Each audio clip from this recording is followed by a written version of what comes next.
So ayun nga mga tol, umiral na naman ang pagkamasiba natin. At sakto, pagbukas ko ng ref, may naiwan pa palang karne ng elepante mula dun sa niluto natin kahapon. At syempre, hindi naman pwedeng adobo na naman ang ating uulamin. Kaya naglakbay ako papuntang pugad ng mga mulawin para maghanap ng pwede nating ipares dun sa karne. Dito ay nagtanong muna ako kung saan yung daan papuntang Enchanted Kingdom. At habang tinatahak natin yung lagusan ay may nakasalubong akong mga usa.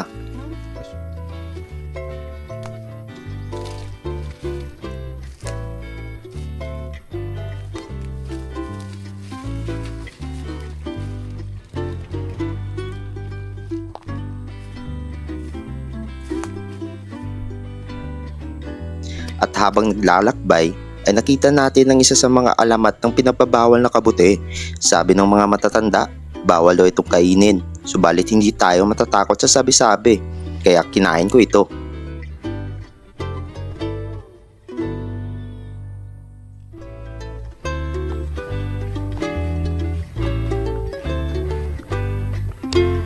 Ngunit sa hindi inaasahang pagkakataon, meron tayong karumal-dumal na nadiskubre. Teka. NANI?!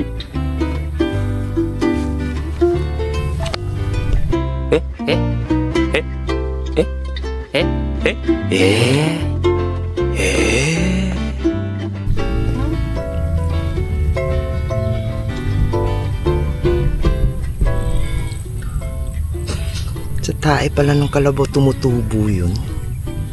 Kaya pala pinagbabawal. Ay.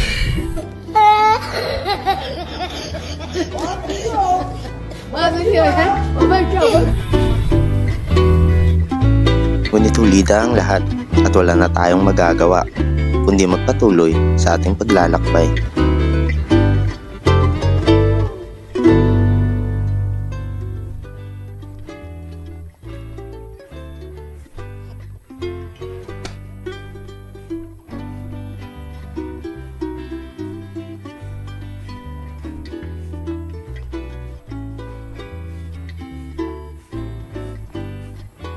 Dito nga ay napansin na tayo ng mga alaga ng mga mulawin at sa tingin ko lumipad sila para magsumbong. Hinalughog ko ang buong gubat. Lahat ng kasulok-sulukan nito ay aking pinuntahan. Mula sa ibaba, sa itaas. Ngunit bigo tayong makahanap ng itlog ng mulawin, kaya uuwi na lang tayo.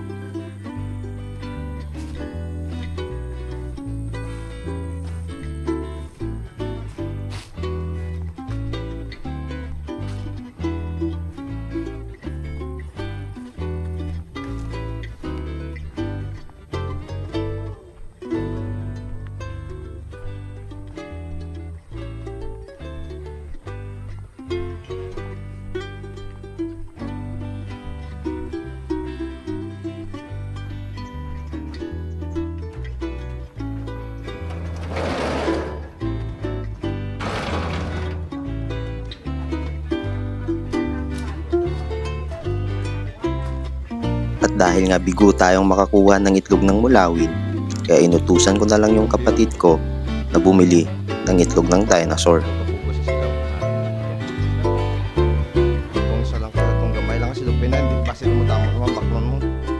At matapos nga ang mahabang paghihintay ay makapagluluto na tayo.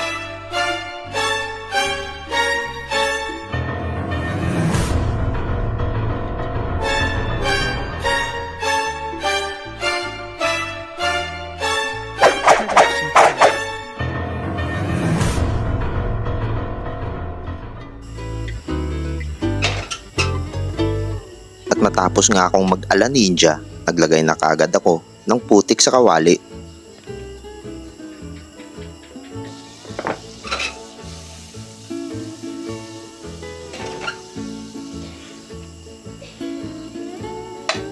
At nang natunaw ng mga putik, agad akong nagisa ng sariwang bato.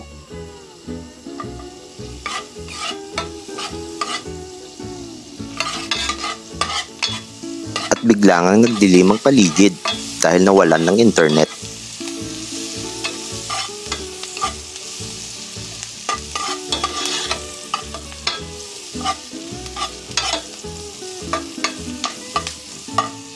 Dito ay isinali ko na sa paggisa ang nahuli nating unicorn.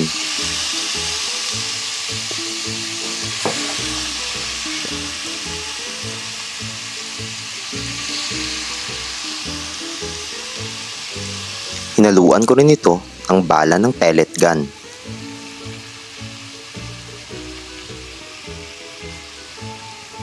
At hindi pwedeng di natin ito lagyan ng tinunaw na sili para sa konting padyak na may sipa. Samahan mo pa ng pinaghalong tanduay at bino kulapu. Pagkasarap-sarap.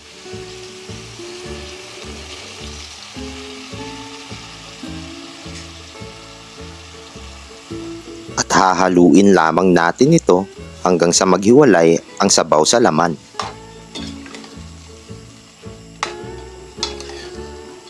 At huwag nyo rin kakalimutan yung giniling na carrots ha. Siyempre, hindi papahuli ang tubig galing kanal.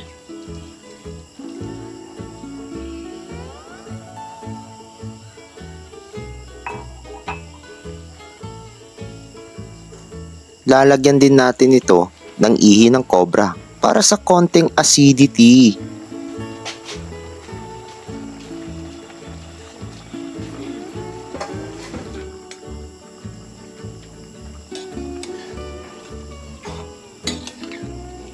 Oops, teka, meron pa. Lagyan din natin ng kape para pambalanse.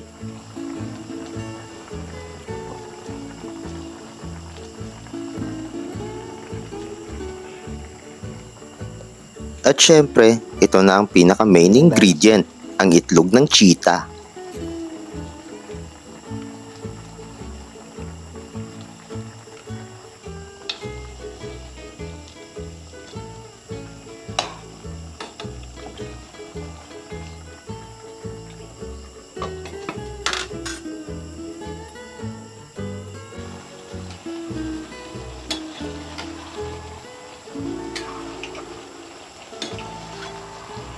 At ayan na nga mga repa, luto na ang ating lechong kawali. Enjoy!